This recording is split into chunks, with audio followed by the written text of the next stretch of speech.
É curioso que alguns deputados e algumas ideologias realmente acreditem com uma força quase que religiosa no poder da caneta. Ah, mas se a gente escrever no papel, as coisas vão se realizar.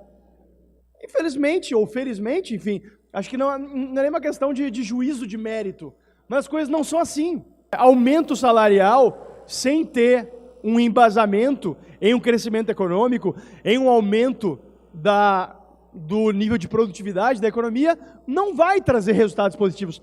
Pode trazer resultados muito positivos para os trabalhadores que já são empregados, para os líderes de sindicatos, mas para a economia como um todo, no médio e no longo prazo, isso é destrutivo.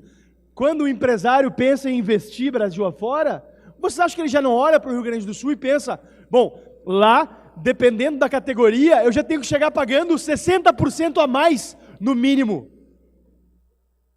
O cara vai pensar duas vezes. O cara vai preferir se instalar na Bahia, em Minas Gerais, em Goiás, no Mato Grosso, enfim, estados que além de terem um ICMS mais baixo do que o Rio Grande do Sul, ainda também não partem desse obstáculo auto-infligido por nós aqui no estado. É óbvio que eu quero que todos os trabalhadores recebam um salário mais alto, mas acho que a gente precisa entender que não é simplesmente uma questão de vontade, é uma questão de possibilidade.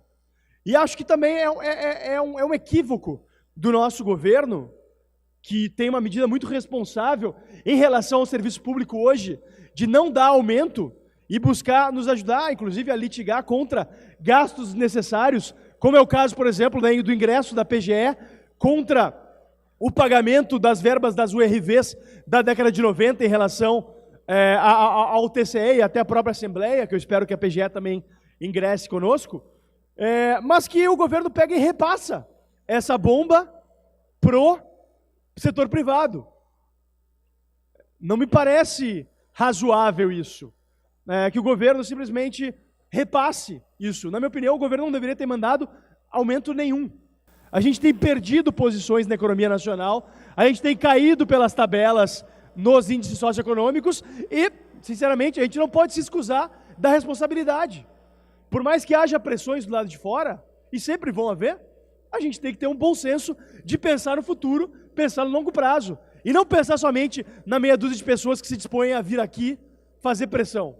A gente tem que pensar nas pessoas que estão do lado de fora, nos 2 milhões de desempregados, nos 2 milhões de informais, aliás, subempregados, que hoje batem no muro do mínimo regional e não conseguem passar.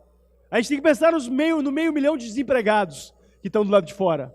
Que quanto mais a gente eleva essa distância, mais o nosso estado perde competitividade e mais dificuldades a gente cria justamente para aqueles que mais precisam de emprego, justamente para os mais jovens que precisam de mais oportunidades de experiência no mercado formal de trabalho.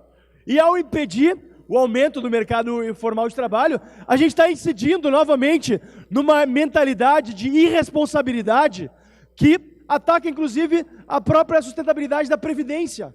Porque o trabalhador, esses 2 milhões e meio de informais e desempregados não contribuem com a Previdência.